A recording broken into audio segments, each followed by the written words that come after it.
Well, many great ideas don't exactly come from their initial plan.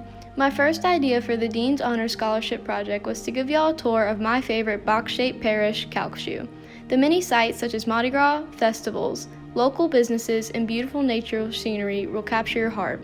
There's really so much to love in the box I call home. Yet, Mother Nature had another plan for my tour. The National Hurricane Center warning of unsurvivable storm surge. They're all there. That Beaumont area, Lake Charles, that's going to be the center of the storm. This is the strongest storm we've ever, in our recorded history in our country, have ever seen in the Northwest Gulf. Hurricane force winds, but with COVID, they can't do that. 5 million people are currently under some type of evacuation order. More than 23 million people are under watches and warnings. That Laura has to offer, you can see it's already starting to knock us off our feet. We're watching another storm.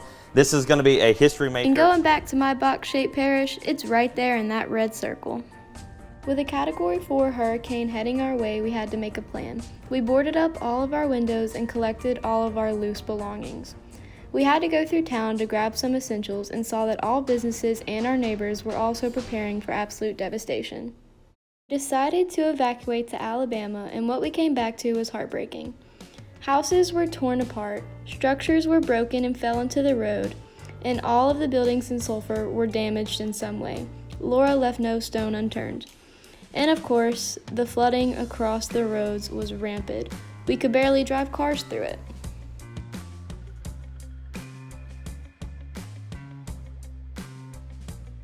My box of a parish was broken into pieces.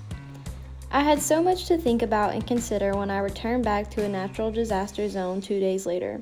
What should I do? But I knew complacency wasn't an option. I first started by helping family and friends. This is Jeb. His house was absolutely destroyed in the hurricane and he needed help picking up his pieces. Every little thing we did was working just to rebuild his home. We started picking up metal and wood and anything he may have had in his backyard. We worked tirelessly to try to help Jeb and his family, and working in the Louisiana heat was no easy feat, but we got it done. I then got to work on my own home, where I learned how to use a generator, pull a trailer, and use a chainsaw. These were all tedious tasks that tested my patience, but I never faltered. I spent many hours picking up sticks and putting them in miscellaneous piles. I even got to work with my dad pulling down broken trees in our backyard. And it truly taught me that whenever I may fall, I just gotta get right back up and keep on going. I started organizing service events through my beta club, where we worked over 150 hours feeding and handing supplies to local families. We worked alongside the National Guard Emergency Response Team and built friendships that'll last a lifetime. We are proud to have fed over 30,000 people before the care center closed for repairs. I realized after that my work was far from over. I started working with some local businesses and partnered with a few of my fellow festival goers where we organized one of our local dress shops. We helped them get their shop back in order. I then moved my efforts to one of our neighboring towns, Westlake, Louisiana. We worked in a local church where I spent many days organizing supplies, working with my betas, and coordinating cleanup efforts. We even got the chance to make and hand out food to all the amazing linemen and families in need. This church had anything you could imagine, from clothes to horse feed to water.